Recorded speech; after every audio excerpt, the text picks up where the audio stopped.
নমস্কার, আমি অনাবি। আমার রন্ধনশালায় আপনাদের স্বাগত। আজকে বানিয়েছি ভীষণই হেলদি একটা রেসিপি, গ্রিল চিকেন। চিকেন তো আপনারা বিভিন্ন রকমভাবে খেয়ে থাকেন, তবে এইভাবে একবার চিকেনটা বানিয়ে দেখুন। খেতে কিন্তু ভীষণই সুন্দর হয় আর খুবই স্বাস্থ্যকর একটা রেসিপি। যারা একটু স্বাস্থ্য সচেতন তারা এইভাবে চিকেনটা বানিয়ে খেতে পারেন, দেখবেন ভীষণই ভালো লাগবে। তাহলে চলুন শুরু করা যাক আজকের রেসিপি, গ্রিল চিকেন। প্রথমে আমি এখানে কিছুটা চিকেন নিয়েছি। চিকেনটা ছোট ছোট টুকরো করে নিয়েছি এরকম। এবারে এগুলোকে ভালোভাবে ধুয়ে পরিষ্কার করে নিয়েছি। এগুলো কিন্তু পুরোটাই বোনলেস চিকেন নিয়েছি আমি।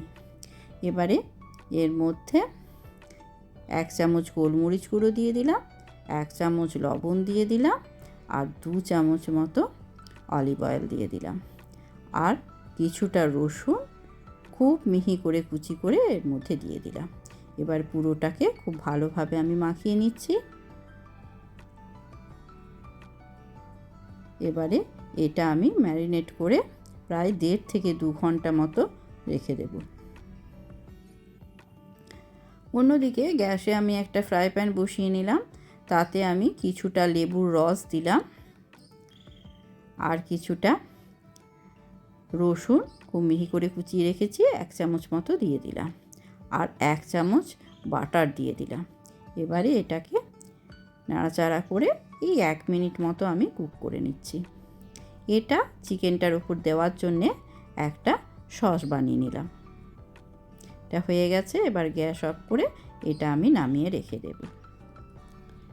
এবারে ওই ফ্রাই প্যানটার মধ্যেই আমি আবারও 1 চামচ মতো বাটার দিয়ে দিলাম।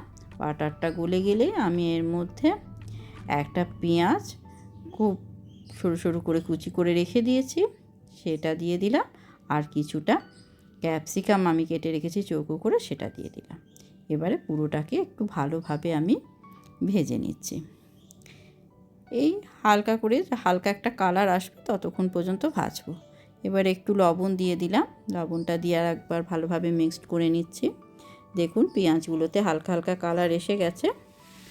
এবারে আমি এর মধ্যে কিছু সবজি আমি অ্যাড করে দেব। একটু ব্রোকলি, গাজর আর একটুখানি বিনস আমি হালকা করে একটু ভাপিয়ে নিয়েছি। অল্প একটু লবণ দিয়ে এটাকে ভাপিয়ে নিয়েছি। সেটাকে আমি জল ছড়িয়ে এর মধ্যে দিয়ে দিলাম। এবারে পুরোটাকে একটু নাড়াচাড়া করে মিশিয়ে নিলাম। এবার এর মধ্যে আমি 1/2 চামচ মতো গোলমরিচ গুঁড়ো দিয়ে দিলাম। এটা আবারও একবার ভালোভাবে মিশিয়ে নিচ্ছি। ব্যাস, এটা হয়ে গেল। ওই গ্রিল চিকেনের সঙ্গে এই সবজিটা খেতে কিন্তু ভীষণ ভালো লাগে, আর ভীষণ হেলদিও বটে এটা। ব্যাস হয়ে গেছে। এবার গ্যাস অফ করে এটা আমি নামিয়ে রেখে দেব। এবারে ফাইনালি আমি আবারও একবার একটা ফ্রাই প্যান বসিয়ে নিলাম। তাতে আমি হালকা করে একটু বাটার ব্রাশ করে নিলাম। এবারে এটা প্রায় 2 ঘন্টা মতো চিকেনটা ম্যারিনেট করা হয়ে গেছে। এবার একটা একটা করে চিকেন আমি ফ্রাই প্যানের মধ্যে দিয়ে দেব। চিকেনটার মধ্যে তখন আমি অলিভ অয়েল দিয়েছিলাম বলে আর কিন্তু কোনো তেল আমি দেব না। এই যে বাটারটা ব্রাশ করলাম ঠিক ততটাই আমি দেব, আর কিন্তু কিচ্ছু দেব না। এতেই কিন্তু আমার রান্নাটা হয়ে যাবে। দেখলেন তো কত অল্প উপকরণ দিয়ে জিনিসটা তৈরি হচ্ছে। একদমই কোনো মশলা নেই, কিচ্ছু নেই, অথচ খেতে কিন্তু ভীষণই টেস্টি হয়। সবগুলো আমি এইভাবে দিয়ে দিলাম। এবারে যে রসুন কুচিগুলো আছে পড়ে, এগুলোও আমি চিকেনের ওপর সব অল্প অল্প করে দিয়ে দিলাম। এবারে এটা আমি প্রায় 8 থেকে 9 মিনিট কুক হতে দেব। 8 থেকে 9 মিনিট কুক হয়ে যাওয়ার পরে আমি চিকেনগুলোকে একটু উল্টে দিচ্ছি। একটা দিক হয়ে গেছে, এবারে সবগুলোকেই আমি এইভাবে উল্টে দেব।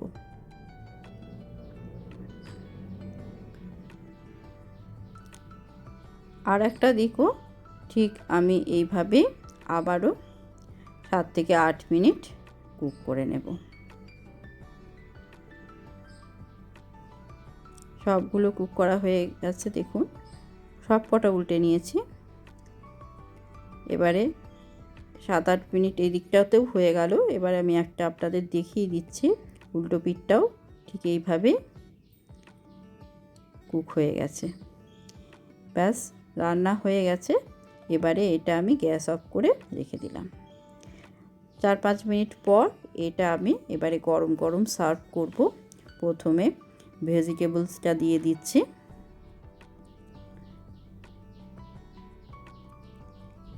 আর চিকেনগুলো এবার একটা একটা করে আমি এর মধ্যে দিয়ে দিচ্ছি। যারা ডায়েট করছেন তারা কিন্তু এই রেসিপিটা বানিয়ে খেতেই পারেন। এবার যে সসটা বানিয়ে রেখেছিলাম সেটা প্রত্যেকটা চিকেনের টুকরোর ওপরে অল্প অল্প করে আমি দিয়ে দিচ্ছি।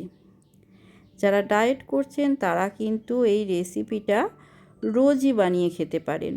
এবারে যে পরিমাণ প্রোটিন আপনাদের দরকার সেই পরিমাণ মতো অল্প অল্প চিকেন তো রোজই 1-2 পিস চিকেন খাওয়া যেতেই পারে। তারা এইভাবে চিকেনটা বানিয়ে যদি খান তাহলে কিন্তু ভীষণই ভালো হয়। কেমন লাগলো আজকের এই হেলদি অ্যান্ড টেস্টি রেসিপিটা? আশা করি আপনাদের ভালো লাগবে। খেতে কিন্তু ভীষণ সুন্দর হয়। ঠিক আছে, আজ আসি, আবারও আসবো অন্য দিন একটা অন্য রেসিপি নিয়ে।